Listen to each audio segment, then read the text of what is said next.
Jason Clay had never been one to cause trouble. He was the kind of neighbor people barely noticed, except when they needed a helping hand. He paid his HOA fees on time, kept his lawn trimmed, and made sure his house fit the standards of the community. But there was one thing about Jason's property that stood out: the towering oak tree in his front yard. It wasn't just any tree. Jason had planted it when he was 10 years old, alongside his grandfather, who had always taught him the value of patience, resilience, and deep roots, not just in the soil, but in life. That tree had grown with Jason, standing strong through countless storms, just like his grandfather always told him he should. For Jason, that oak was more than just a tree. It was a legacy. A reminder of the man who had raised him to stand tall no matter what. But not everyone saw it that way. Lucy Monroe, the HOA president, saw the tree as nothing more than an inconvenience. And worse, she saw Jason as an inconvenience, too. From the moment he had moved in, Lucy had always found reasons to bother him. First, it was the color of his front door, which she claimed was too bright for the neighborhood. Then it was the way he parked his car, though he was always within the lines. Then it was his trash bins. Apparently, he didn't bring them in fast enough. Jason had learned to ignore it, brushing off her constant nitpicking. But he had always suspected it wasn't really about HOA rules. Lucy never bothered the other neighbors like this. Only him. And then, one day, she decided to take things too far. It was a quiet afternoon when Lucy Monroe made her move. Jason had just left for his usual evening walk, his headphones in, unaware that his worst nightmare was about to unfold. Lucy, standing on her porch with her arms crossed, watched him disappear down the street. A slow, calculated smirk crept across her lips. She had been waiting for this moment. She strode across the perfectly manicured lawn toward Jason's yard, chainsaw in hand. With a sharp yank, she pulled the cord. The machine roared to life, its deafening snarl cutting through the peaceful suburban air. The blade whirred, hungry for destruction. Neighbors peeked out from their windows, eyes widening in horrified disbelief as Lucy marched right up to the massive oak and pressed the blade into its bark. The chainsaw bit deep, sending a shower of splinters and sawdust flying. The tree groaned, as if resisting, as Lucy hacked away at its thick trunk with a look of twisted satisfaction on her face. Crack! A large branch snapped and came crashing down, hitting the ground with a sickening thud. Birds scattered from the treetop, their frantic wings flapping in terror as their home was ripped apart. Lucy wiped the sweat from her forehead, her eyes blazing with determination. She had convinced herself that she was doing the neighborhood a favor, that Jason's tree was a nuisance, that it blocked the view, and didn't belong. But deep down, she knew the truth. She wasn't cutting down that tree because it was a nuisance. She was cutting it down because Jason didn't fit into her perfect version of the neighborhood. And she wanted to remind him of that. What Lucy didn't know, however, was that she wasn't alone. Across the street, standing in her window with a sharp gaze and a phone in her hand, was Ms. Morey. The elderly woman had lived in the neighborhood long before Lucy had even moved in. She had watched Jason grow that tree. She had seen him care for it, watering it even in the hottest summers. She had heard Lucy's complaints over the years, had listened to the way she spoke about Jason when she thought no one was paying attention. And now, as she watched Lucy butcher the tree that Jason had loved, she had seen enough. Her fingers moved swiftly over her phone, dialing 911. "I need to report a crime," she said, her voice unwavering. "There's a woman trespassing and destroying someone's property. And I think she's doing it for all the wrong reasons." The dispatcher asked for details, but Ms. Morey barely heard them. Her sharp eyes never left Lucy, who was still hacking away at the oak, completely oblivious that her downfall was already on its way. And in the distance, the faint sound of police sirens, growing louder by the second. Jason was nearing the end of his usual walking route when something felt off. At first, it was just a nagging feeling in the back of his mind. But as he got closer to his street, the distant murmur of voices and a strange mechanical roar sent an uneasy chill down his spine.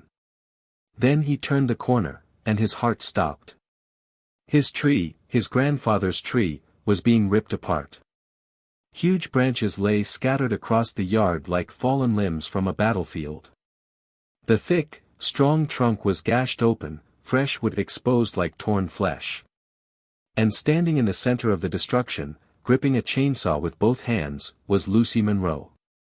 Jason froze, his breath catching in his throat. His pulse pounded in his ears. For a moment, he couldn't move, couldn't think, he could only stare at the destruction unfolding before him. Then something snapped inside him. "What the hell are you doing?" His voice boomed across the yard, cutting through the grinding snarl of the chainsaw. Lucy didn't even flinch. She let the machine rumble in her hands for a moment longer before finally switching it off. She turned slowly, her face set in an expression of smug satisfaction. "Oh, Jason," she sighed, wiping imaginary dust off her sleeve. "I was just handling an HOA violation. That ugly old tree had to go." Jason's hands clenched into fists. His vision blurred with a mix of rage and disbelief. "You trespassed onto my property. You destroyed my tree. You think this is some kind of rule enforcement?" His voice was dangerously low now, trembling with fury. Lucy scoffed, crossing her arms. "I think I'm doing the neighborhood a favor," she said, tilting her head. Then she added, her lips curling, "Besides, you people never understand how things work around here." Jason felt something in his chest ignite. He took a step forward, barely holding himself back. But before he could speak, a sharp voice cut through the air, one that wasn't his. "That's enough." Everyone turned. Ms. Morey was stepping off her porch, her face tight with anger. And she wasn't alone. Several other neighbors had come outside, gathering on their porches and sidewalks. Some had phones in their hands, others had arms crossed, their eyes filled with a mix of shock and silent judgment. And then, sirens. Lucy stiffened as the unmistakable blare of police cruisers filled the street. Jason exhaled, his fists finally unclenching. "Looks like you're about to find out how things really work around here." The police cars skidded to a stop, their red and blue lights flashing against the wreckage of Jason's beloved tree. Two officers stepped out, both scanning the situation with sharp eyes. Officer Ramirez, a broad-shouldered man with a calm but firm presence, was the first to speak. "Ma'am, put down the chainsaw and step away from the tree." Lucy's confidence faltered for the first time. She hesitated, her grip tightening on the handle of the saw, but when Officer Hayes, a tall woman with a no-nonsense demeanor, took a step closer, Lucy finally dropped it. Ramirez turned to Jason. "Sir, do you own this property?" Jason, still seething, took a breath and forced himself to answer evenly. "Yes." "And that tree?" "She had no right to touch it." "We have an eyewitness," Hayes added, nodding toward Ms. Morey, who stood with her phone still in her hand. She reported that this was a deliberate act of destruction. Lucy rolled her eyes, trying to regain control of the situation. "Oh, come on," she scoffed, putting on her best HOA president voice. "I was just enforcing the rules. That tree was blocking the view of other houses, and it." "We also have multiple reports," Ramirez cut her off, his voice sharper now, "of racially motivated harassment toward Mr. Clay." Lucy's smirk vanished. Jason crossed his arms. "Tell them what you said, Lucy." For a split second, she looked nervous. But then she scoffed again, rolling her shoulders back. "This is ridiculous. I am the HOA president, and I was simply..." "Not anymore." Everyone turned toward the voice. It was Mr. Patel, another HOA board member, standing in the growing crowd of onlookers. His arms were crossed tightly, his expression unreadable. "The board has already been made aware of this situation," he continued. You have been officially removed as HOA president. Effective immediately. Lucy paled. Officer Hayes didn't wait for a response. Ma'am, you're under arrest for trespassing and destruction of property. Lucy took a step back. You can't do this to me. Turn around and put your hands behind your back.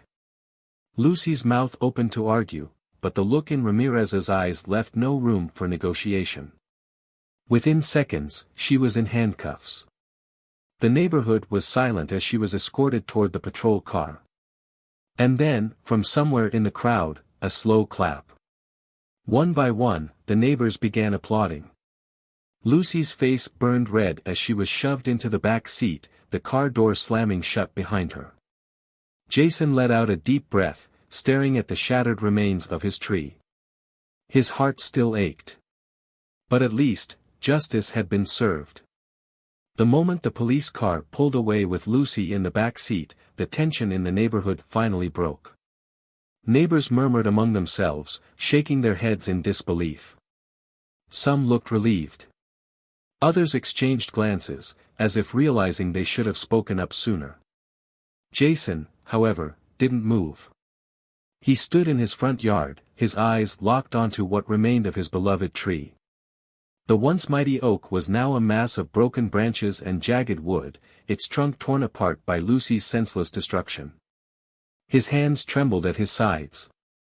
It felt like losing a piece of himself, like losing his grandfather all over again. Ms. Mori walked up to him, her steps slow but steady. "I'm so sorry, Jason," she said softly, her voice thick with sympathy. "I know what that tree meant to you." Jason swallowed hard, trying to keep his emotions in check. "She didn't just cut down a tree," he muttered. "She tried to cut me down too." Ms. Mori placed a gentle hand on his arm. "But she failed." Jason finally looked up, meeting her eyes. There was something comforting in her presence, like the warmth of an old friend who had always been there, even when he hadn't noticed. Just then, a familiar voice called out. "Hey, Jason." He turned to see Mr. Patel, the HOA board member who had announced Lucy's removal. He looked serious but not unkind. Behind him, a few other neighbors lingered, waiting to hear what he had to say. "I just got off the phone with the rest of the board," Mr. Patel continued. "We want to formally apologize for everything Lucy did under the HOA's name. She abused her power, and we should have stepped in sooner." Jason crossed his arms. "And what are you going to do about it?" Mr. Patel nodded. "First, we're covering the cost of any damage she caused. And second," he hesitated before offering a small smile, "we'd like to help you plant a new tree." Jason blinked. "You mean, a replacement?" "We know it won't be the same," Mr. Patel admitted. "But it's the least we can do." Jason exhaled, feeling a weight he hadn't realized he was carrying begin to lift. He glanced at the neighbors around him, people who, until now, had been silent while Lucy ran unchecked. Now, they were stepping forward, offering their support.